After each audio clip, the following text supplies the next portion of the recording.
परम शांति बाबूजी आपका स्वागत है।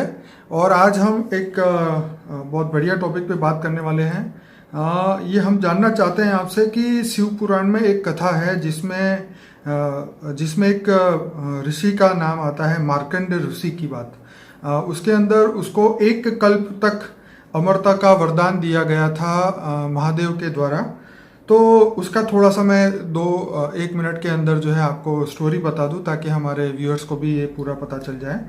तो जो ऋषि थे उनके संतान नहीं थी, तो उन्होंने शिव जी से एक वरदान मांगा। शिव जी ने एक पुत्र दिया। तो वो अल्प आयु था, माने 16 साल की उनकी एज थी उस आत्मा की।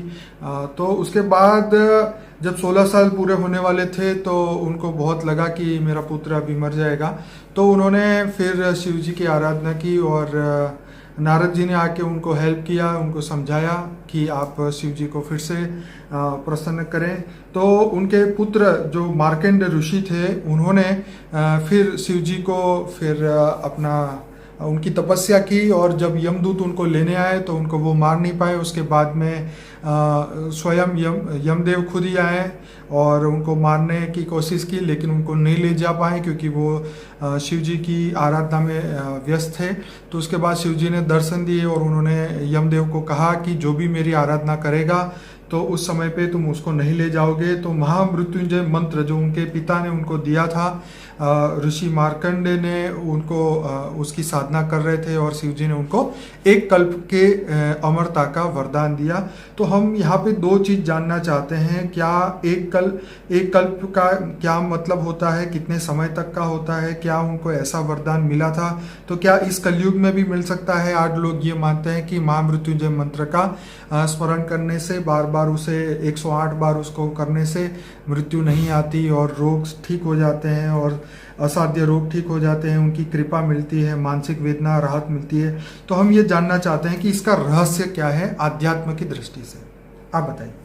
देखो, पहले जो देवी देवता होते थे इनके मंत्र देते थे, तो मंत्र से उसको जो भी इच्छा होती थी वो प्राप्ति हो जाती थी।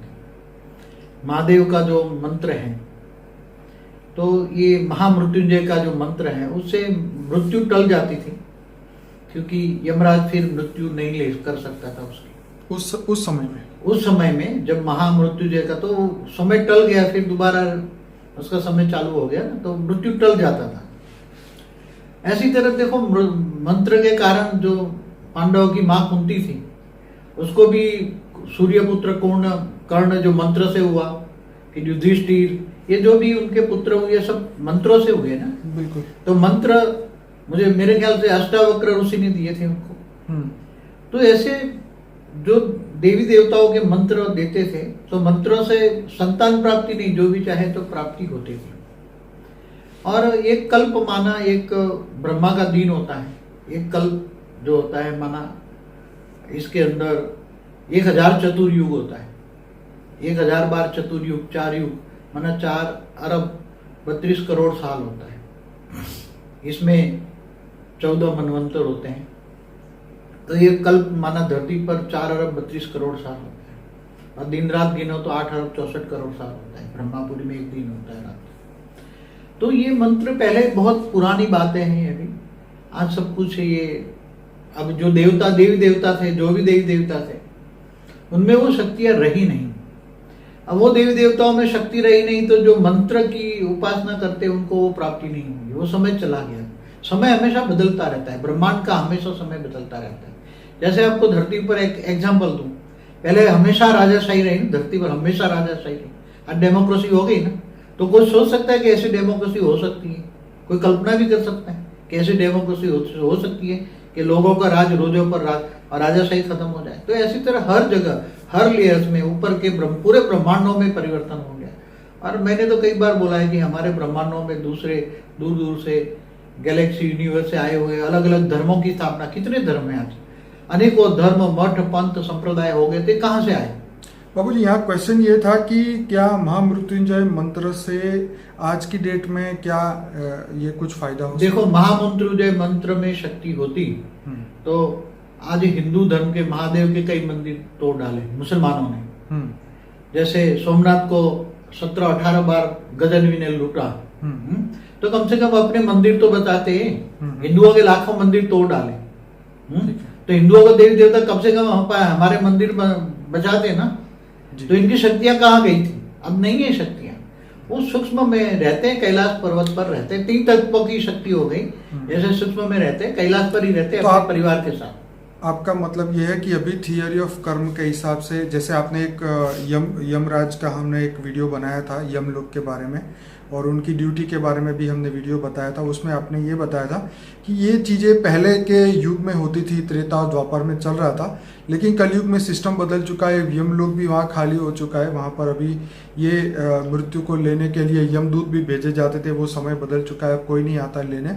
और दूसरे धर्म से लोग जो दूसरे गैलेक्सी से आत्माएं धरती पे आ चुकी है, तो ये सिस्टम बदल चुका है। तो मतलब ये है कि महामृत्युंजय मंत्र अगर कोई भी इंसान करेगा, अगर उसकी मृत्यु ना हो तो कोई यहाँ पे धरती पे मृत्यु होगी ही नहीं। पर अब ऐसा नहीं है, जैसे आप बता रहे हैं, आत्माओं में शक्ति कम होती गई है और मंत्रों में भी शक्ति कम हो गई है। जो सारे देवी देवता थे वो मनुष्य बन चुके हैं, मैंने कई वीडियो में कहा हुआ है। अब वो मंत्रों का कोई मतलब नहीं है, मंत्र तंत्र सब फैल हो चुका है। मंत्र तंत्र आज जो भूत प्रेताओं तो करते हैं ना, काला जादू, काले, हमारे एक वीडियो है काला जादू पर, तो आज काला जादू चलता है, वो भूत प्रेत कर रहे हैं सब। तो क्या बापूजी मनुष्य अमर बन सकता है अगर ये मंत्र करता रहे तो, दिन रात 24 घंटे? देखो, धरती पर मृत्यु लोक में तो कभी कोई अमर नहीं हो सकता। ठीक है। पहले लोग जो असुर भी अमर होने के लिए कई बार ब्रह्मा की उपासना, महादेव की उपासना करके अमर देव का वरदान, अमर भव का वरदान मांगते थे। बिल्कुल, बहुत सारी स्टोरी है। हाँ, अपने हिंदू पुराणों में है, सब चाहते थे कि हम अमर हो जाए, हम कभी न मरें। मगर मृत्यु लोक है, मृत्यु लोक में तो राम और कृष्ण भी आए, चाहे ऑलमाइटी भी आता है जाए, तो भी ये मृत्यु लोक में कोई अमर नहीं हो सकता। ये 5 तत्वों का शरीर, जैसे सतयुग में ज्यादा से ज्यादा 1 लाख साल की उम्र होती थी, सतयुग शुरू हुआ तो 1 लाख साल की उम्र थी, बाद में 50,000 साल हुआ, फिर रामराज में भी 10-12 हजार तक साल की राज रही, भी धीरे धीरे कम होती गई ना। जैसे जैसे सतयुग, त्रेता, द्वापर, कलयुग, वायुमंडल खराब होता गया, धरती पर तत्वों में भारीपन आता गया, ऐसे स्थूल तत्व, मनुष्य के 5 तत्वों का पुतला भी भारीपन हो गया, इसलिए आत्मा उसमें दब पड़ी, आत्माओं की शक्तियां खत्म हो चुकी है। अभी तो देखो ये सब कुछ बदल चुका है। जो हमारे वेदों, उपनिषद, पुराणों में जो भी लिखी है, केवल एक ब्रह्मांड की कहानी है। कितनी? एक ब्रह्मांड के ब्रह्मा, विष्णु, शिव शंकर की कहानी, एक ब्रह्मांड की कहानी। ब्रह्मांड बहुत छोटा यूनिट है, महाब्रह्मांड एक गैलेक्सी, यूनिवर्स है, इससे ऊपर मल्टीवर्स है। तो ये दूर दूर से ग्रेट यूनिवर्स से लोग बहुत आए हैं, और हमारे जो ग्रहों पर भी उन्होंने कंट्रोल किया है। पूरे हमारे ब्रह्मांड पर दूर दूर से आने वाले हमारे कई इतने सारे धर्म कहाँ से आए, इस पर हमने वीडियो बनाई है। तो दूर दूर से आए हैं, जो मैसेंजर आए वो सब एलियन थे, कोई गॉड। तो बाबूजी शिव जी की उपासना करने का कोई फायदा? अभी तो देखो, तुम्हें ऑलमाइटी अथॉरिटी की उपासना करनी चाहिए। ठीक है। शिव तो एक ब्रह्मांड का मालिक है, महाशिव महाब्रह्मांड गैलेक्सी का मालिक है, परम महाशिव यूनिवर्स का मालिक है। तो ऐसी तरह मल्टीवर्स का मालिक 100 कला का परम महाशिव है। तो ऑलमाइटी अथॉरिटी को जानो। जो ऑलमाइटी अथॉरिटी का माना बेहद का विश्व का रचयिता, बेहद के विश्व का क्रिएटर, उनको जानो मानो, और वो गुप्त वेश में काम कर रहे हैं पूरे मल्टीवर्स को बदलने का। इसलिए उसको जानो मानो, उसको आत्मस्वरूप बनकर तुम उसको याद करो।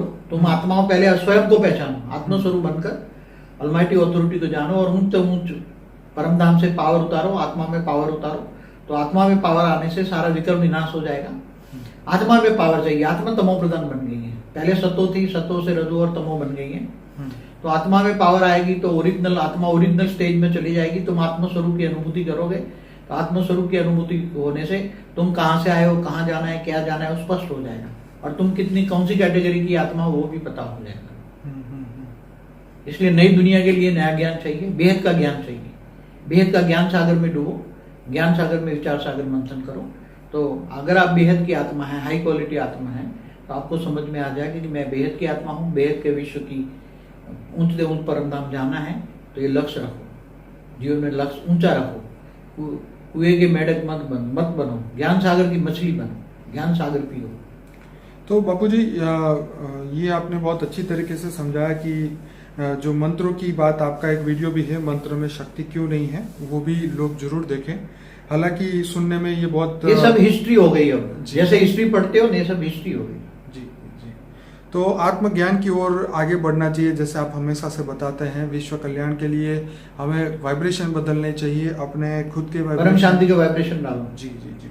तो मैं सभी अपने श्रोताओं को एक रिक्वेस्ट करूंगा कि हमारा अनस्पोकन ट्रूथ बाय बापूजी का जो प्लेलिस्ट है, जिसमें 125 वीडियो है, वो पूरा देखिए, ताकि पूरा विश्व कैसे बदलेगा, हम कैसे परिवर्तन हो सकते हैं, आने वाला विश्व कैसा होगा, परम तत्व की दुनिया कैसी होगी। और जैसे सबको पता है कि ये धरती पे 100 साल भी निकलना बहुत मुश्किल है। 100 साल या 10 साल निकालना मुश्किल जी। है। तो यही बात है कि दुनिया, जैसे साइंस वाले भी मानते हैं कि अभी हमें दूसरे विश्व में जाना होगा, दूसरी पृथ्वी पे जाना होगा या इंटरस्टेलर बनना होगा। तो अब हम ये तो धरती लोक माने मृत्यु लोक है, लेकिन अमर लोक में कैसे जाएंगे और क्या होगा वहाँ पे, ये सब कुछ जानने के लिए अविनाशी अमर लोक। जी, अविनाशी अमर लोक। जैसे आपका एक वीडियो है, बेहद के परम धाम का वर्णन आपने किया है। तो सभी आत्माओं को रिक्वेस्ट है कि बापूजी के बहुत बढ़िया वीडियो है, लाइफ आफ्टर डेथ, कारण शरीर, सूक्ष्म शरीर और विश्व परिवर्तन के ऊपर पूरा एक प्लेलिस्ट है फॉर द बिगिनर करके, मेडिटेशन का भी प्लेलिस्ट है। तो सभी लोग पूरा देखिए, इस वीडियो को लाइक करें, शेयर करें, कमेंट करें, ज़्यादा से ज़्यादा लोगों तक पहुंचाएं, ताकि सभी लोगों को ज्ञान की ओर हम आगे लेके जाएं, भक्ति से हम आगे बढ़ें, ज्ञान की ओर बढ़ें। बापूजी आपका बहुत बहुत धन्यवाद। परम शांति।